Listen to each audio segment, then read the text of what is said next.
एक फुसफुसाहट घर, एक ठंडी कोहरे भरी रात में। अरुण एक सुनसान गांव से होते हुए घर जा रहा था, तभी उसकी कार खराब हो गई। उसके फोन में कोई सिग्नल नहीं था और उसे एहसास हुआ कि निकटतम शहर मीलों दूर था। जैसे ही उसने मदद के लिए इधर उधर देखा, उसे कोहरे के बीच एक धीमी रोशनी टिमटिमाती हुई दिखाई दी। यह एक पुराना परित्यक्त घर था, या कम से कम ये परित्यक्त लग रहा था। जिज्ञासा से आकर्षित होकर और कोई अन्य विकल्प न होने पर उसने इस पर विचार करने का निर्णय लिया। जैसे ही उसने दरवाजा खोला, दरवाजा चरमराने लगा, जिससे भीतरी भाग धूल भरा दिखाई देने लगा। मेज पर रखी एक मोमबत्ती से हल्की सी चमक आ रही थी, फिर भी अंदर किसी के होने का कोई संकेत नहीं था।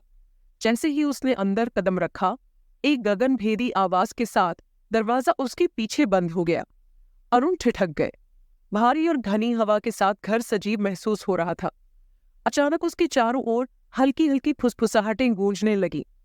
वह शब्द नहीं बता सका, लेकिन वे चेतावनी या धमकियों जैसे लग रहे थे। जैसे ही वह घर के अंदर गया, उसने दीवार पर तस्वीरें देखी। उन सभी में पुराने जमाने के कपड़े पहने एक परिवार को दर्शाया गया था, लेकिन कुछ गलत था। प्रत्येक पेंटिंग में चेहरे तेजी से मुड़े हुए दिख रहे थे। उनके भाव अधिक विचित्र लग रहे थे। जैसे जैसे वह आगे बढ़ता गया, एक एक करके तस्वीरों में नजरें उसका पीछा करने लगी। जैसे ही अरुण ने फैसला किया कि उसका पेट भर गया है और वह जाने के लिए मुड़ा, तो उसकी नजर सीढ़ियों के शीर्ष पर खड़ी एक आकृति पर पड़ी। काले कपड़े पहने एक छायादार छाया ने उसे अपने पास बुलाया और फुसफुसाते हुए कहा, तुम्हें नहीं आना चाहिए था। अरुण ने बिना सोचे समझे दरवाजा बंद कर दिया, लेकिन कितना भी खींचने पर भी दरवाजा नहीं खुला। फुसफुसाहटें तेज हो गई, तूफान की तरह उसे घेर लिया।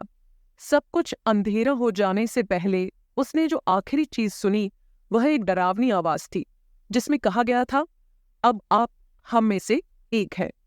अगली सुबह वहां से गुजर रहे ग्रामीणों ने पुराने घर के अंदर एक रोशनी टिमटिमाती देखी, लेकिन जब वे जांच करने गए तो उन्हें वह खाली मिला। दीवार पर टंगे एक नए चित्र के अलावा इसमें अरुण को दूसरों की तरह ही विकृत, प्रेतबाधित अभिव्यक्ति के साथ दिखाया गया।